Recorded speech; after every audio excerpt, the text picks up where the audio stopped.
हम लोग motion chapter से पढ़ रहे थे। कुछ लोगों को हो सकता है समझ में कल नहीं आया था, इसलिए इसको हम आज फिर से एक बार पढ़ा देते हैं। जो भी कन्फ्यूज़न या जो भी डाउट हो आप एक कमेंट बॉक्स में लिख देना ताकि मैं उसको फिर से बता सकूं।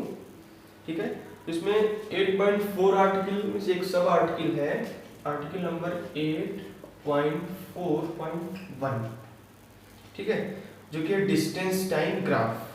इस डिस्टेंस टाइम ग्राफ में सबसे पहला जो ग्राफ है वह distance time graph of an object moving with uniform speed, यानी कि एस टी मतलब हो गया आपका distance time graph for uniform speed.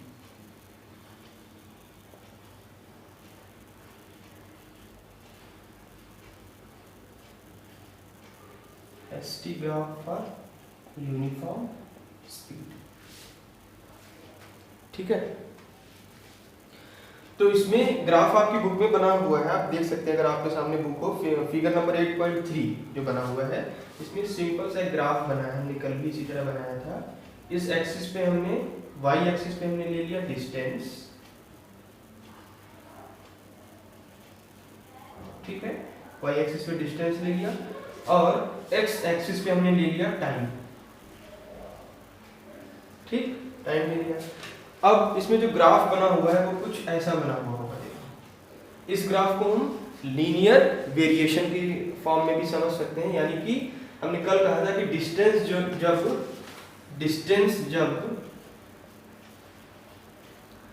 Time के डायरेक्टली प्रोपोर्शनल, ठीक है, जैसे जैसे टाइम इंक्रीज हो रहा हो वैसे वैसे डिस्टेंस भी सेम रेट से इंक्रीज हो रही हो, तो एक लीनियर वेरिएशन का ग्राफ बन जाएगा। क्योंकि यहाँ पे डिस्टेंस और टाइम के बीच में हम ग्राफ बना रहे हैं, तो डिस्टेंस टाइम ग्राफ हो गया, और स्ट्रेट लाइन जो होगी वो ओरिजिन से पास होगी। ठीक है, अब यहाँ पे हमने एक परपेंडिकुलर कुछ इस तरीके से ड्रॉ कर लिया। ठीक है, इसको हमने ऐसे मिला दिया। उसके बाद ये टाइम एक्सिस है, तो हमने यहाँ तक के टाइम ड्यूरेशन को t1 नाम दे दिया, और यहाँ तक के टाइम ड्यूरेशन को t2 नाम दे दिया। ठीक है, अब ये वाला आपका डिस्टेंस ग्राफ है, तो हमने इस पॉइंट को कुछ नाम दे दिया s1, और इस पॉइंट को कुछ नाम दे दिया s2। ठीक है, ग्राफ देखिए आपकी बुक में भी इसी तरह बना होगा अगर बुक आपके सामने हो। ठीक है, अब इस ग्राफ से हम स्पीड कैलकुलेट कर सकते हैं, लेकिन स्पीड कैलकुलेट कर सकते हैं ये तो पता है।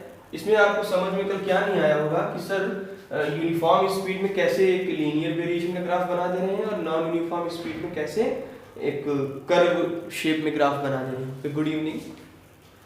ठीक है, तो सीधी सी बात है, अगर हम ये कहें कि कोई ऑब्जेक्ट 10 मीटर पर सेकेंड की स्पीड से चल रहा है, सपोज एग्जाम्पल के तौर पे हम मान लें कोई ऑब्जेक्ट अगर 10 मीटर पर सेकेंड की स्पीड से चल रहा हो, तो इसका मतलब क्या हुआ कि हर एक सेकेंड में वो 10 मीटर की ही डिस्टेंस कवर करेगा।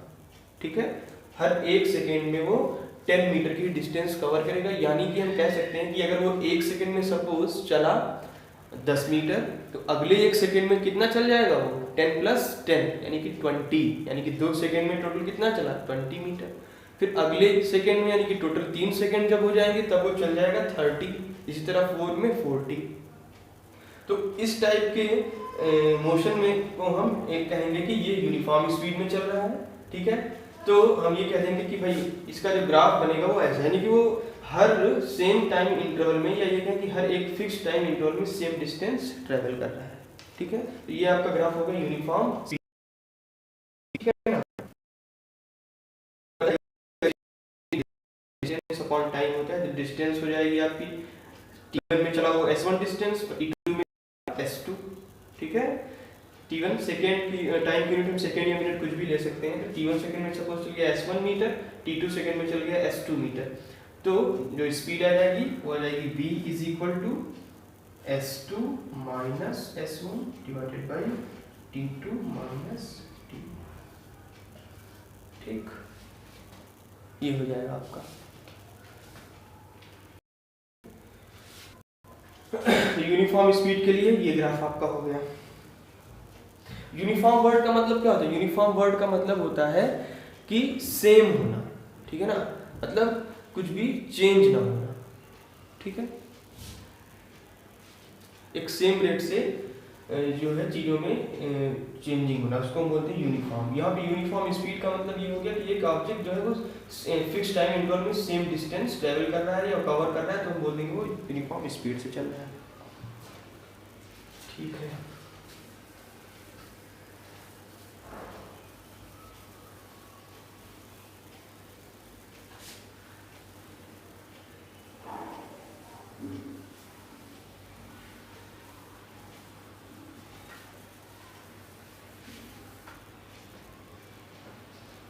अगला ग्राफ आपका इसी में आता है, distance time graph for a car moving with non uniform speed, ठीक है, यानी कि यही वाला आपका जो ग्राफ होगा अब नॉन यूनिफॉर्म के लिए हम पढ़ेंगे।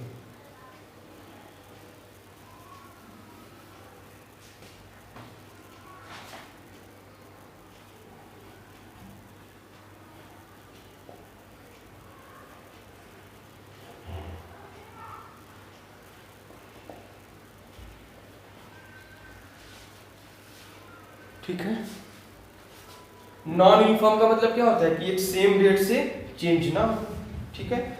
अब चूंकि ये स्पीड की बात हो रही है तो स्पीड किस पे डिपेंड करती है? डिस्टेंस और टाइम पे, हम जानते ही हैं। तो ये हो गया टाइम, ये हो गया फिर से डिस्टेंस,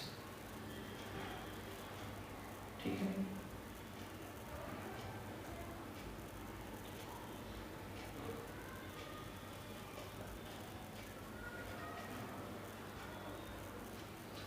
तो आपकी बुक में जो फिगर नंबर 8.4 बना हुआ है वो कुछ ऐसे बना हुआ है, कर्व शेप में ग्राफ बना हुआ है, ठीक है। ये आपका हो गया नॉन लीनियर ग्राफ, वो था लीनियर वेरिएशन में, ठीक है, और ये था नॉन लीनियर।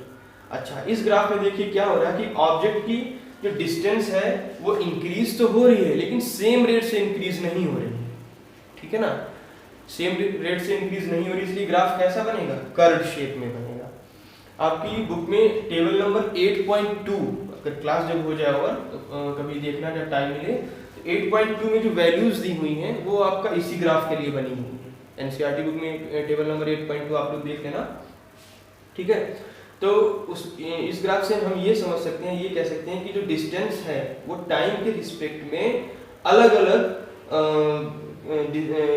जो ऑब्जेक्ट ट्रेवल कर रहा है, जो चलेगा, वो अलग अलग डिस्टेंस ट्रेवल कर रहा है हर ड्यूरेशन में, ठीक है। यानी कि कहीं हो सकता है चल रहा हो 1 सेकेंड में 2.5 मीटर, कहीं वो अगले 1 सेकेंड में चल रहा हो 1.5 तो नहीं कहेंगे, बढ़ ही रहा है, मतलब यानी कि 2.5 हो सकता है अगले सेकेंड में चले वो 3 मीटर, यानी कि 0.5 भी बढ़ जाए, ठीक है। और कहीं वो अगले सेकेंड में चल जाए 4 मीटर, फिर अगले सेकेंड में चल जाए हो सकता है 4.5। तो इस तरीके से आप कह सकते हो कि जो ग्राफ बनेगा वो कुछ ऐसा बनेगा, यानी कि जो डिस्टेंस कवर कर रहा है ऑब्जेक्ट या कोई भी व्हीकल, वो सेम रेट से कवर नहीं कर रहा है, ठीक है, तो उसका ग्राफ कर्व हो जाएगा।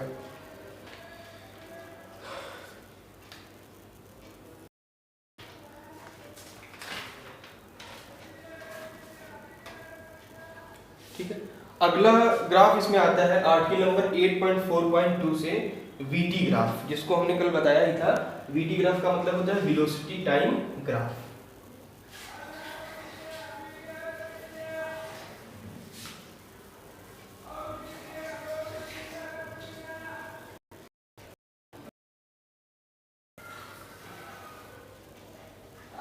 ठीक है, तो 8.4.2, इसके बाद ये आपका आता है velocity time graph, VT graph for uniform motion, for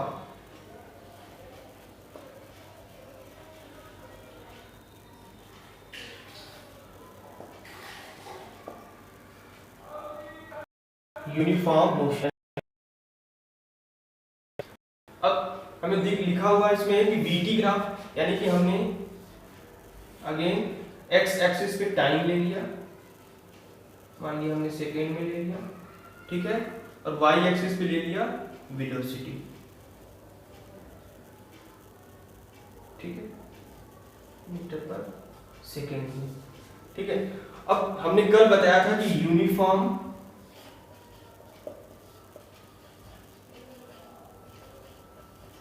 motion, ठीक है, यूनिफॉर्म मोशन का मतलब होता है इज सेम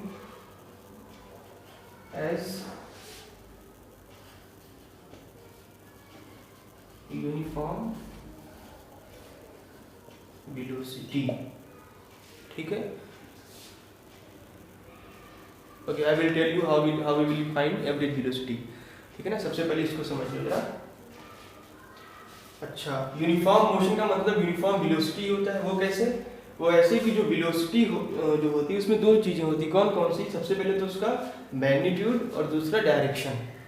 दोनों ही जब चेंज ना हो तो उसको हम यूनिफॉर्म वेलोसिटी कहेंगे, ठीक है। और यूनिफॉर्म मोशन में भी यही होता है कि अगर किसी भी ऑब्जेक्ट का कोई भी ऑब्जेक्ट अगर मोशन में हो तो उसका जो मैग्नीट्यूड और डायरेक्शन हो वो चेंज ना हो तो उसका मोशन यूनिफॉर्म मोशन कहा जाएगा।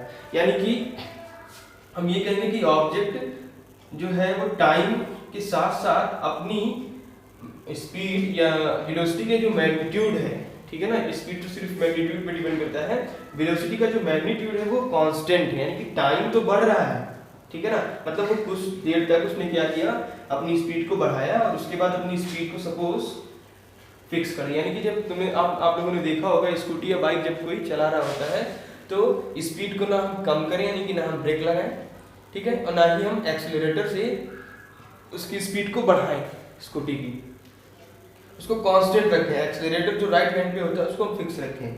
तो वो ये केस है, यानी कि टाइम तो बढ़ रहा है, टाइम कांस्टेंट नहीं हो सकता है, लेकिन जो वेलोसिटी है उसमें कोई चेंजिंग नहीं आ रही है, ठीक है।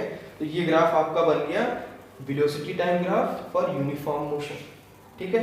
अब इससे हमने कल बताया था कि इसका जो वीटी ग्राफ का जो एरिया होता है वो हमको डिस्प्लेसमेंट देता है, ठीक है। आगे न्यूमेरिकल जब सॉल्व करोगे, अगर एग्जाम्पल आपकी बुक में तो सॉल्व करना है, एक्सरसाइज में जब हम न्यूमेरिकल्स करेंगे तो ये समझ जाएंगे कि वीटी ग्राफ का जो एरिया होता है उससे कैसे हमें डिस्प्लेसमेंट मिलेगा, ठीक है।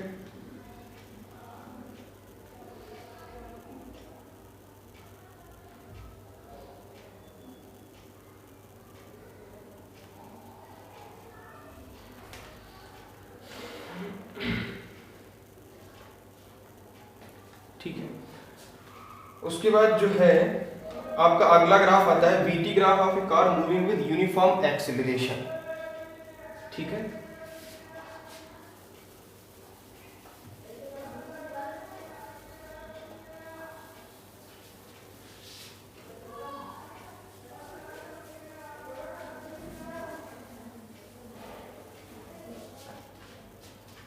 फॉर यूनिफॉर्म एक्सेलरेशन,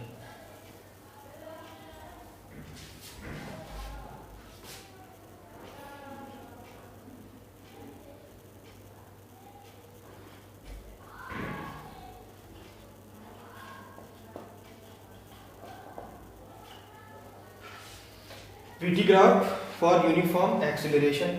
अब एक्सेलरेशन किस पे डिपेंड करता है? आप लोगों ने पढ़ा ही होगा कि एक्सेलरेशन डिपेंड करता है वेलोसिटी पे, ठीक है।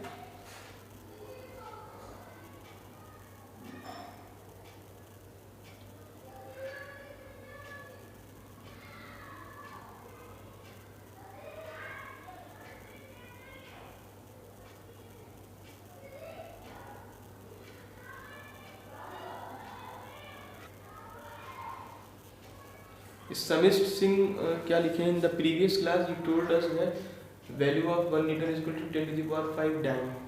तो सीबीएसई में ये सब कहाँ है भाई? ये आईसीएसई में है, तो 9th आईसीएसई में ये आप लोग, आप 9th आईसीएसई के स्टूडेंट हो क्या?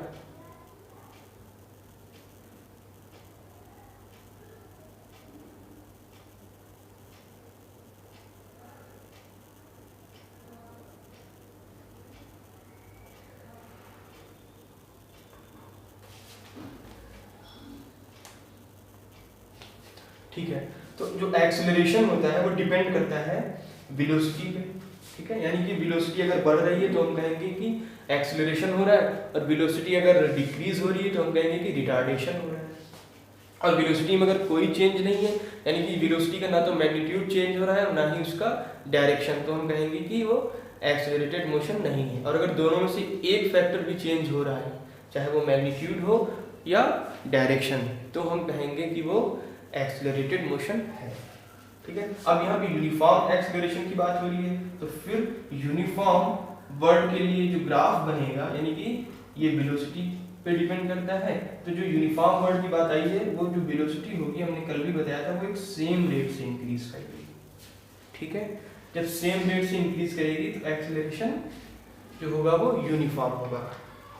यानी कि इसी वीटी ग्राफ का अगर हम एक्सेलरेशन टाइम ग्राफ बनाए, इस वेलोसिटी टाइम ग्राफ का अगर हम क्या कहते हैं, वेलोसिटी टाइम ग्राफ का अगर एक्सेलरेशन टाइम ग्राफ बनाए तो कुछ ऐसे बनेगा।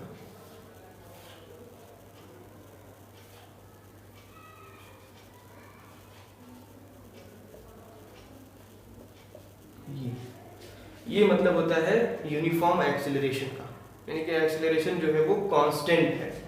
ठीक है, अब वीटी ग्राफ जब ऐसा है तो एक्सेलरेशन टाइम ग्राफ ऐसा होगा। इसका मतलब क्या है कि no change in acceleration, acceleration जो है वो एक सेम रेट से हो रहा है। जो रेट जो भी यहाँ पे जो वैल्यू होगी वो न्यूमेरिकल होगा तो न्यूमेरिकल में की होगी। फिलहाल इस ग्राफ का मतलब ये यही है। वीटी ग्राफ अगर ऐसा है तो इसका एटी ग्राफ कुछ ऐसा होगा। ठीक है, यानी कि नो चेंज इन एक्सेलरेशन। अच्छा, कुछ ग्राफ आपको हम बता रहे हैं जिसकी हेल्प से आप और अच्छे से समझ सकते हो।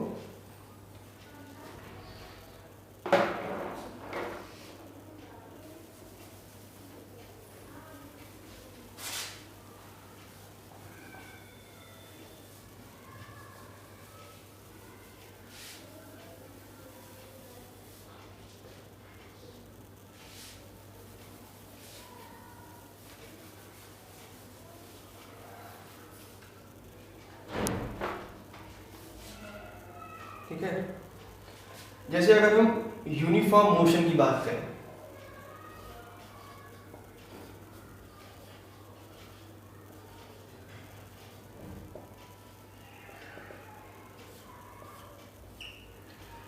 अगर हम यूनिफॉर्म मोशन की बात करें, again you are asking what is acceleration. तो कल भी मैंने बताया था कि change in velocity is known as acceleration with respect to time या rate of change of velocity, that is a is equal to v minus u divided by t.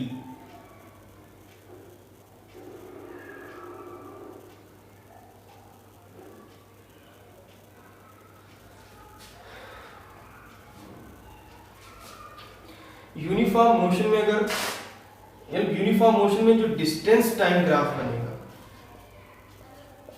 s for distance, t for time, uniform motion में जो distance time graph बनेगा वो बनेगा हमारा कुछ ऐसे। Uniform motion में डिस्टेंस टाइम ग्राफ। अब इसी डिस्टेंस टाइम ग्राफ का, या इसको हम डिस्प्लेसमेंट टाइम ग्राफ भी कह सकते हैं, मतलब डिस्टेंस टाइम ग्राफ और डिस्प्लेसमेंट टाइम ग्राफ दोनों का मतलब यहाँ पे सेम ही है। ठीक है, इसका अगर हम वीटी ग्राफ बनाएंगे, ठीक है, यूनिफॉर्म मोशन में डिस्टेंस या डिस्प्लेसमेंट टाइम ग्राफ ऐसा होगा, तो यूनिफॉर्म मोशन में जो वेलोसिटी टाइम ग्राफ होगा वो ऐसे होगा। मतलब समझ में आया मैं क्या कह रहा हूं, कि यहाँ पे जो डिस्टेंस है वो एक सेम रेट से कवर की जा रही है। जब सेम रेट से कवर की जा रही है तो वेलोसिटी में कोई चेंज ही नहीं होगा, यानी कि वेलोसिटी जो होगी वो कांस्टेंट है। ठीक है, यानी कि हर एक फिक्स टाइम इंटरवल में एक सेम डिस्टेंस कोई ऑब्जेक्ट ट्रेवल कर रहा है। मतलब हम जितनी वेलोसिटी से बाइक या स्कूटी चला रहे हैं वो उतनी ही स्पीड से चला रहे हैं कुछ देर के लिए, कुछ सेकेंड या कुछ घंटे के लिए। ठीक है, और उसमें हम उसकी स्पीड को ना तो हम इसकी वेलोसिटी को ना तो हम बढ़ा रहे हैं और ना ही घटा रहे हैं, यानी कि वो एक्सेलरेटेड मोशन हुआ ही नहीं, तो वेलोसिटी कांस्टेंट है। अब इसी का जो वेलोसिटी कांस्टेंट होती है तो उसका एक्सेलरेशन टाइम ग्राफ कैसा बनेगा।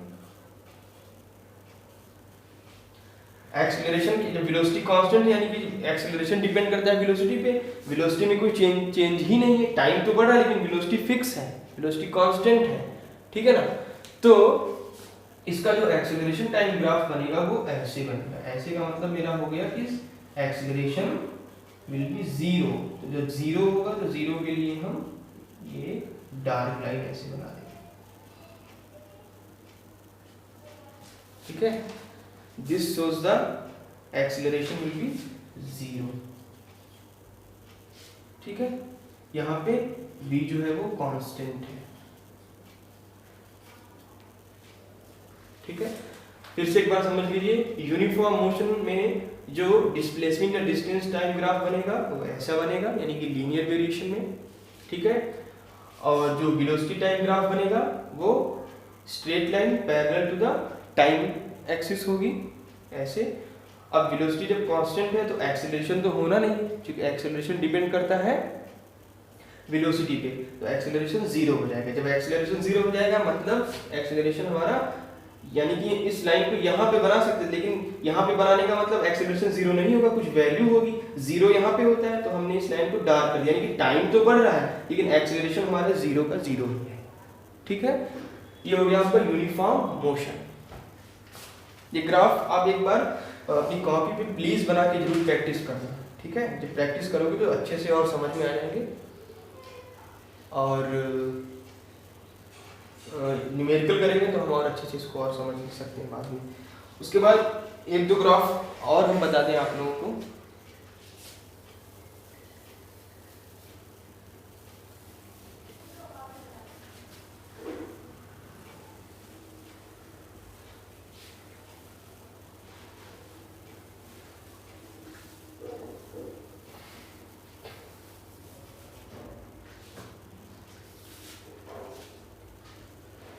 हाँ, अब जो ग्राफ है वो आपका बनेगा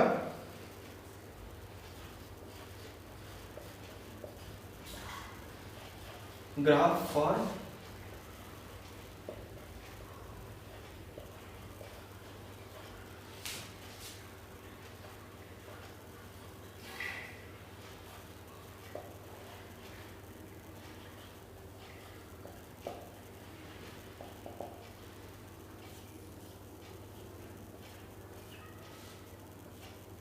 ठीक है,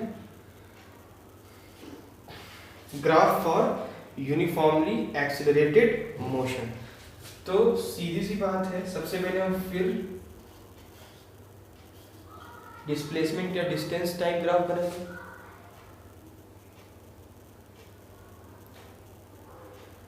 ठीक है,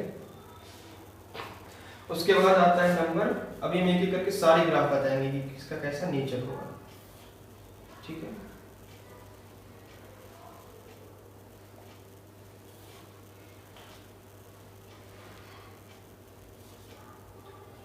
उसके बाद आता है वेलोसिटी टाइम ग्राफ, डिस्टेंस और displacement time graph. Distance time graph अगर हम बना रहे हैं तो हम स्पीड टाइम ग्राफ बनाएंगे, अगर डिस्प्लेसमेंट टाइम ग्राफ बना रहे हैं तो वेलोसिटी टाइम ग्राफ बनाएंगे। ठीक है, क्योंकि स्पीड क्या होता है, डिस्टेंस अपॉन टाइम, और वेलोसिटी होता है आपका डिस्प्लेसमेंट अपॉन टाइम। ठीक है, उसके बाद हम बनाएंगे इसका एक्सेलरेशन टाइम ग्राफ। 3 ग्राफ होते हैं बेसिकली। ठीक है ना, वो था यूनिफॉर्म मोशन के लिए 3 graph, displacement time, velocity time और एक्सेलरेशन टाइम। ये आपका है graph for uniformly accelerated motion. अब यूनिफॉर्मली एक्सेलरेटेड मोशन का मतलब क्या होता है कि वेलोसिटी एक सेम रेट से इंक्रीज हो। ठीक है, अगर यही लिखा होता है यूनिफॉर्मली रिटार्डेशन या रिटार्डेड मोशन तो हम कहेंगे कि वेलोसिटी जो है वो एक सेम रेट से डिक्रीज हो रही हो। ठीक है ना, तो इसका जो डिस्प्लेसमेंट टाइम ग्राफ बनेगा वो नॉन लीनियर होगा। इस ग्राफ में जो डिस्टेंस का वीटी ग्राफ जो बनेगा वो ऐसा बनेगा, ध्यान रखिएगा। ठीक है, अब वेलोसिटी जब एक सेम रेट से बढ़ रही है, यानी कि यूनिफॉर्म रेट से बढ़ रही है, तो जो एक्सेलरेशन है वो कैसा होगा, यूनिफॉर्मली होगा। यूनिफॉर्म एक्सेलरेशन का मतलब ऐसे। ठीक है, यानी कि एक्सेलरेशन जो है वो यहाँ पे हो रहा है और एक सेम रेट से हो रहा है, कांस्टेंट रेट से हो रहा है, या हम ये कहें यूनिफॉर्म रेट से हो रहा है। तो एटी ग्राफ हमारा कांस्टेंट हो गया ऐसे। ये लाइन क्या शो कर रही है, कांस्टेंट के लिए, यानी कि ये हाइट जो होगी वो हमेशा फिक्स रहेगी। ठीक है, इस ग्राफ का मतलब क्या है कि वेलोसिटी जो है एक सेम रेट से बढ़ती जा रही है और एक्सेलरेशन जो है वो हमारा ऐसे हो जाएगा। ठीक, इन तीनों ग्राफ को आप याद रखना, किस ग्राफ के बाद कौन सा ग्राफ आएगा, किस टाइप के मोशन के लिए, इसका भी ध्यान रखना है और प्रैक्टिस करनी है इसकी। ठीक है। और एक बहुत ही इंपॉर्टेंट, बहुत ही इजी ग्राफ आपके लिए है आपके इस चैप्टर में, जो मैं बता दे रहा हूँ।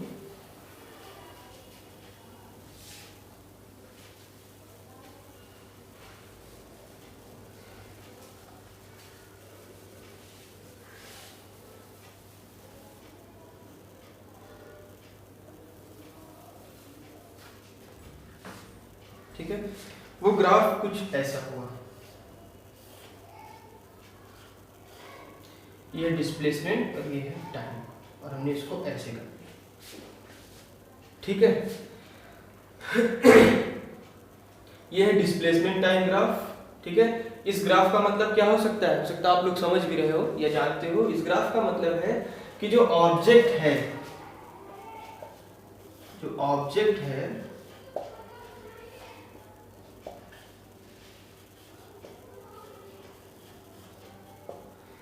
Object is at rest. वो कैसे? ऑब्जेक्ट कुछ दूर तो चला होगा सपोज, या नहीं भी चला होगा, तो कुछ दूर चला मान लीजिए और वो जाके रुक गया। जब रुक गया तो टाइम तो कभी रुक नहीं सकता है ना, तो टाइम तो बढ़ता जाएगा, यानी कि 1 2, ठीक है, यहाँ पे 3, इस टाइप से सेकेंड्स तो बढ़ते जा रहे हैं, टाइम बढ़ रहा है, टाइम नहीं रुक सकता है, लेकिन ऑब्जेक्ट तो रेस्ट पे रह सकता है, यानी कि ऑब्जेक्ट तो रुक सकता है। ठीक है, तो ये ग्राफ क्या शो कर रहा है? ऑब्जेक्ट इज एट रेस्ट, यानी कि जब कभी डिस्प्लेसमेंट टाइम ग्राफ या distance time graph parallel to time axis हो, इसका मतलब होगा कि ऑब्जेक्ट इज एट रेस्ट। अब जब ऑब्जेक्ट रेस्ट में है तो वेलोसिटी तो कुछ होनी नहीं है, ना स्पीड उसकी कुछ होनी है। ठीक है ना, जब कोई मोशन में होगा ही नहीं, चलेगा ही नहीं, तो उसकी जो स्पीड होगी वो जीरो हो जाएगी। अब स्पीड या वेलोसिटी जब जीरो है तो एक्सीलरेशन भी जीरो हो जाएगा। ठीक है, ये कुछ इंपॉर्टेंट ग्राफ थे जो कि आपकी बुक में तो नहीं है, लेकिन अलग से है, और इस पे न्यूमेरिकल आते हैं जो कि बहुत इंपॉर्टेंट है। हाँ, कुछ ग्राफ आपकी बुक में बने हैं जो मैंने कल भी बताए थे, उनको भी बता देता हूँ।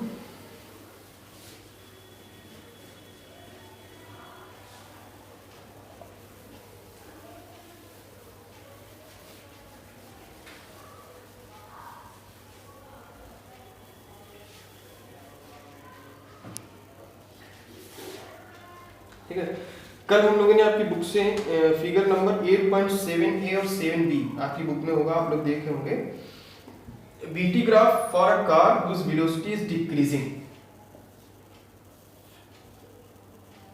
ये हमने फिर टाइम ले लिया एक्स एक्सिस पे, ये वेलोसिटी ले लिया कुछ,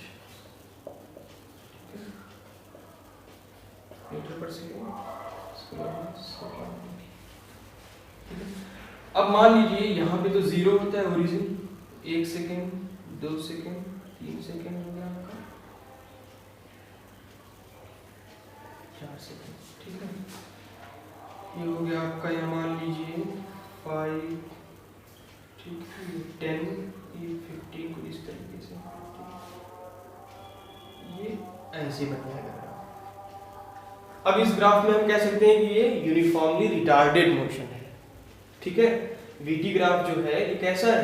यूनिफॉर्मली रिटार्डेड मोशन, यानी कि इसमें एक्सेलरेशन जो है वो डिक्रीज होता जा रहा है एक सेम रेट से।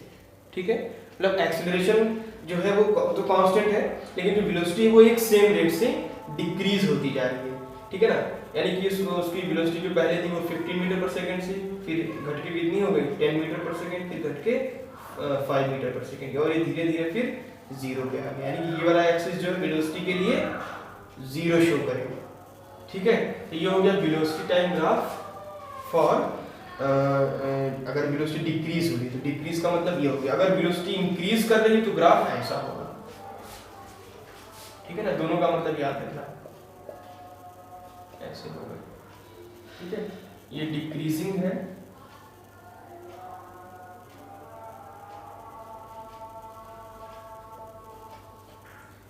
और ये इंक्रीजिंग के लिए है।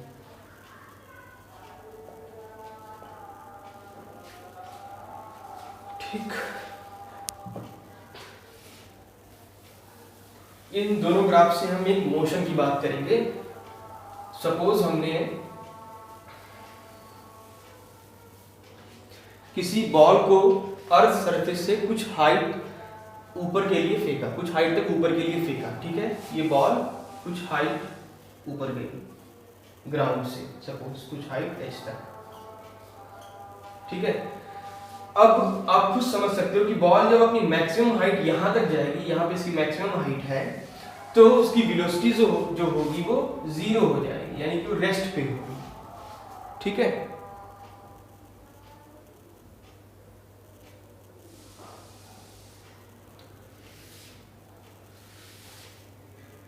ठीक है ना, वेलोसिटी जो होगी वो 0 हो जाएगी। अब हमने बॉल ऊपर की तरफ उछाला और जो बॉल है वो अपनी मैक्सिमम हाइट तक जाके रुक गई, तो कहीं ना कहीं से हम कह सकते हैं उसकी जो वेलोसिटी है वो डिक्रीज हो रही है, लेकिन सेम रेट से। अब उसके ठीक बाद जब वो वापस नीचे आएगी, ठीक है ना, जब वापस नीचे आएगी तो उसकी जो वेलोसिटी होगी वो इंक्रीज कर रही होगी, इसकी जो वेलोसिटी होगी वो इंक्रीज कर रही होगी। यानी कि कभी कभी क्वेश्चन पूछा जाता है कि अगर किसी बॉल को ऊपर की तरफ फेंका गया, तो ऊपर की तरफ फेंका गया अगर, यानी कि उसकी वेलोसिटी जो है वो एक सेम रेट से डिक्रीज होती आ रही है, सॉरी डिक्रीज होती चली जाएगी, और मैक्सिमम हाइट यानी कि यहाँ पे सपोज उसको लगे 2 सेकेंड ऊपर जाने में, हमने मान लिया, ठीक है।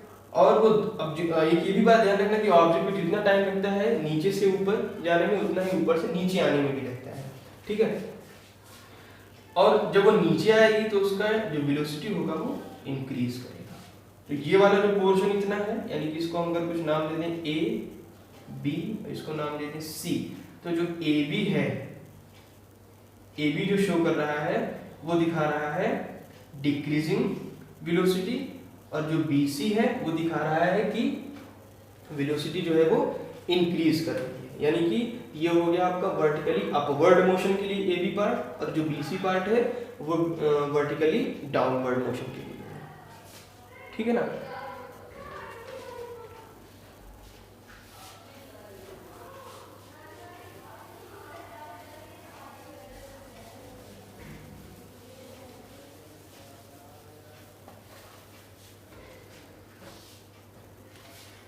एक ग्राफ और है आपकी बुक में, VT graph for a car moving with non uniformly accelerated motion. अब फिर वही बात है कि VT ग्राफ अगर आ रहा है और नॉन यूनिफॉर्मली एक्सेलरेटेड मोशन है, तो एक्सेलरेशन तो डिपेंड करता है वेलोसिटी पे ही, ठीक है। तो नॉन यूनिफॉर्म का मतलब क्या हुआ कि जैसे ग्राफ कुछ ऐसे बना है, यहाँ सपोज इतना पार्ट, तो इतना पार्ट ये शो कर रहा है कि यहाँ तक तो एक्सेलरेशन हुआ है, उसके बाद वेलोसिटी डिक्रीज हुई है, ठीक है, उसके बाद फिर इंक्रीज हुई है कुछ, उसके बाद फिर इंक्रीज हुई, इंक्रीज होने के बाद फिर डिक्रीज हुई है, ठीक है। तो आप खुद समझ सकते हो कि यहाँ तक तो हम कह सकते हैं, इस वाले पार्ट तक, यहाँ तक कि भाई वेलोसिटी जो है एक सेम रेट से बढ़ी है, लेकिन यहाँ हम कहेंगे कि रिटार्डेशन हुआ है, यानी कि वेलोसिटी फिर डिक्रीज हुई, फिर इंक्रीज हुई और फिर डिक्रीज हो गई। तो यहाँ और अलग अलग रेट से डिक्रीज हुई है या इंक्रीज हुई है, कोई रेट सेम भी नहीं है, क्योंकि आपका फिगर नंबर 8.7 भी एनसीईआरटी बुक में देख सकते हैं आप लोग, ठीक है। तो ये जो ग्राफ है आपका, ये नॉन यूनिफॉर्मली एक्सेलरेटेड मोशन को शो करता है।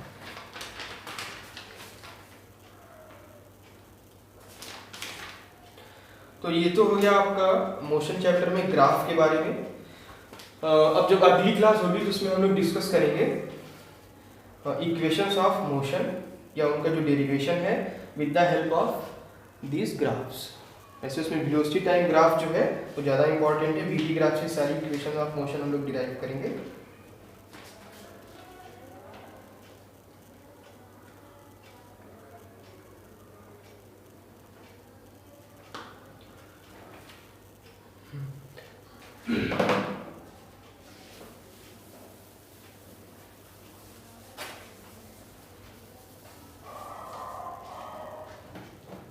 अग्रणी सिंह, आप कल भी पूछी थी, अभी आज भी आपने पूछा था कि सर एक्सेलरेशन क्या होता है।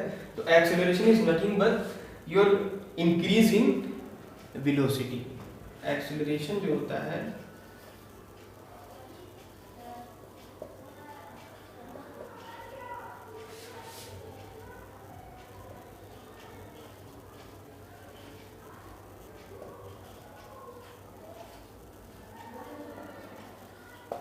ठीक है, एक वर्ड होता है रिटार्डेशन।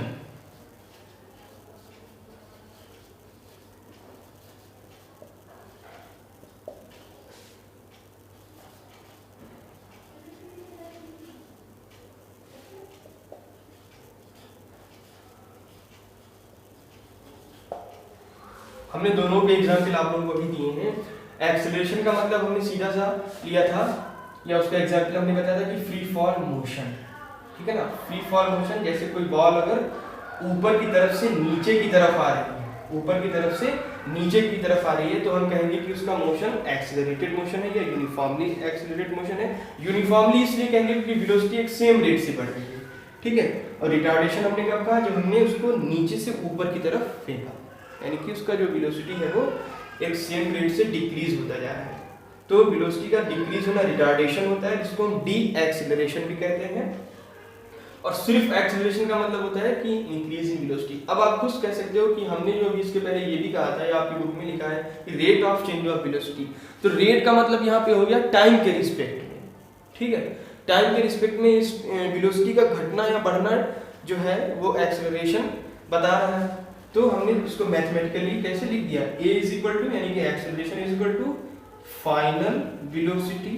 भाई चेंज का मतलब क्या होता है, final minus initial. Final velocity minus initial velocity upon time.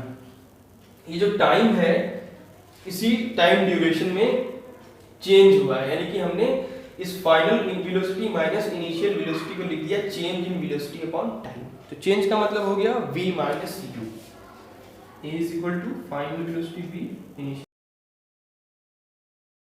क्योंकि जो वेलोसिटी होती है उसकी यूनिट होती है मीटर पर सेकेंड, यानी कि चेंज इन वेलोसिटी का मतलब मीटर पर सेकेंड ही होगा, उसकी यूनिट यही होगी, और नीचे होता है सेकेंड। तो मीटर पर सेकेंड, जब सेकेंड नीचे आएगा मल्टीप्लाई होकर मीटर पर सेकेंड स्क्वायर हो जाएगा, ठीक है। ये तो खैर हमने यूनिट के बारे में सिर्फ बताया है।